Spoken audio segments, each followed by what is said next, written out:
si no está el fragmento que leí sobre lo que le dijo Madero, el presidente Francisco I. Madero, a un periodista en Ciudad Juárez.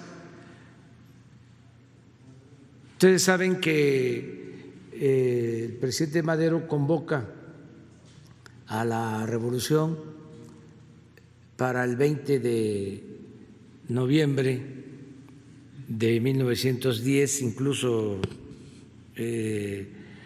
hasta ponen el manifiesto la hora a las 6 de la tarde. Llamaba al pueblo a tomar las armas para derrocar a Porfirio Díaz. Ese manifiesto que se conoce como el Plan de San Luis se elaboró realmente en Estados Unidos, en Laredo. Se lanza y se convoca a que ese día, 20 de noviembre, los pueblos tomaran las armas. No en todos lados se obedeció, hubieron lugares en donde sí, desde antes incluso del 20 de noviembre, por ejemplo, allá en Chihuahua, en Cuchillo Parado, ahí, antes que en ningún otro sitio, el pueblo se levantó y tomó las armas. Y lo que fue definitivo fue la batalla, la lucha armada en Ciudad Juárez. La batalla de Juárez es histórica porque es la que define ya el triunfo de la revolución. En muy poco tiempo,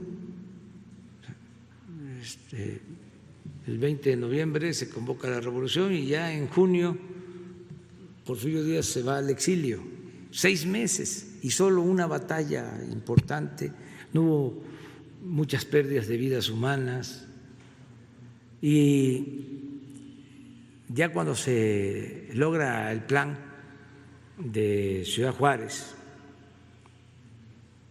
pues y se decide de que va a haber un presidente interino que va a convocar a elecciones, que fue de la Barra.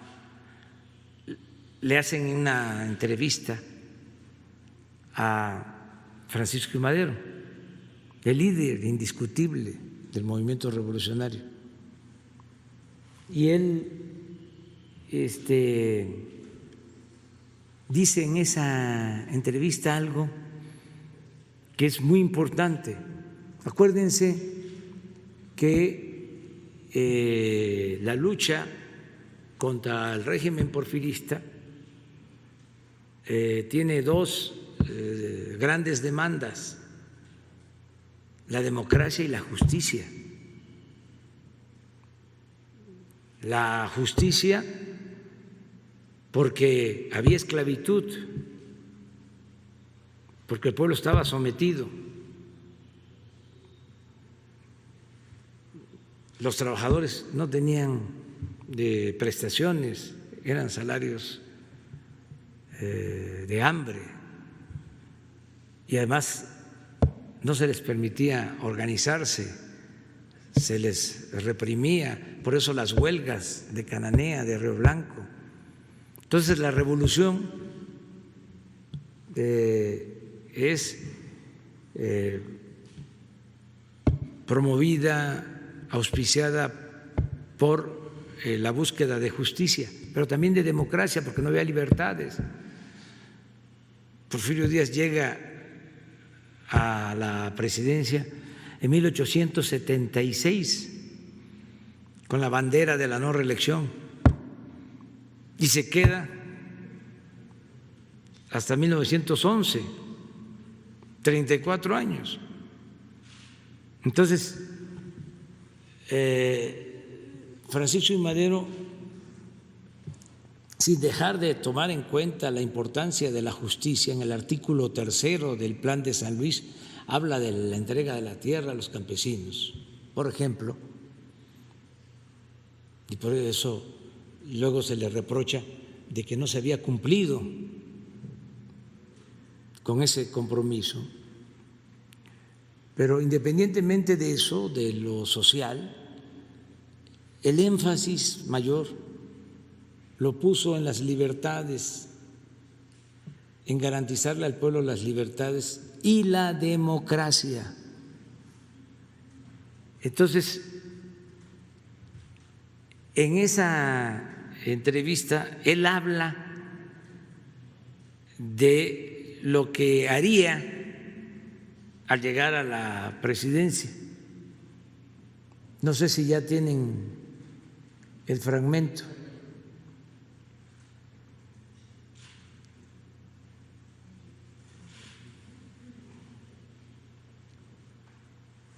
Y es muy interesante porque él hace referencia a que hay dos demandas del pueblo: la no reelección y el sufragio efectivo.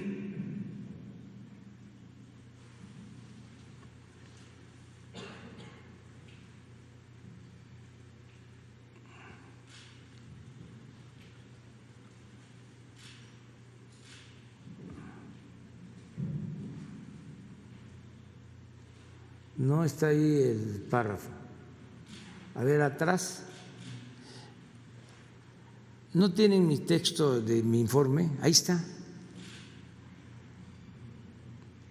Bueno, él habla de la no reelección y dice: en cuanto a eso, de mí depende que se cumpla, porque Porfirio Díaz, en la desesperación para querer apaciguar el movimiento, reforma la Constitución y establece la no reelección,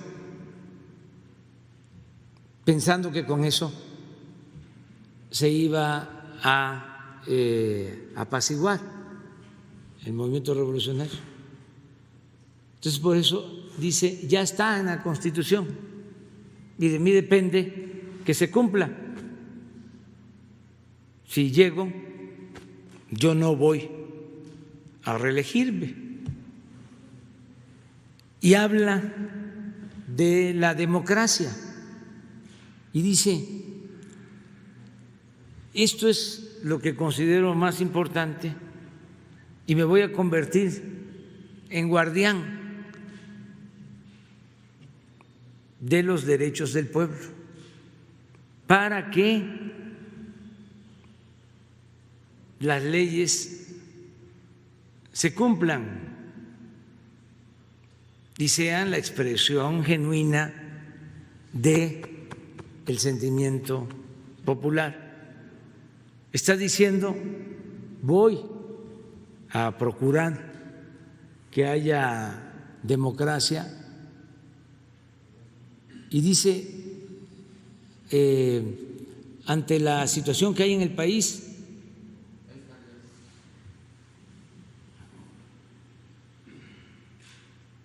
dice: al subir yo al poder, voy encarnando dos principios, uno de ellos sancionado ya por la Constitución, por lo que les decía, ya estaba en la Constitución la no reelección. Porfirio Díaz ya lo había hecho. Y que de mí depende que se cumpla, y que es el de la no reelección. Otro, el sufragio efectivo. Para lograr este último se necesita reformar la ley electoral, y esto depende principalmente del pueblo. pero yo me voy a constituir en el principal guardián de esa prerrogativa popular y consideraré que mi principal deber es facilitar la libre manifestación de la voluntad popular a fin de que las leyes sean genuina expresión de esa voluntad. En una palabra, voy a ser el principal amigo y defensor de las libertades del pueblo por los momentos históricos porque atraviesa México. Considero secundario todo lo demás. Este es el fundamento del por qué voy a estar pendiente de que las elecciones sean libres y limpias,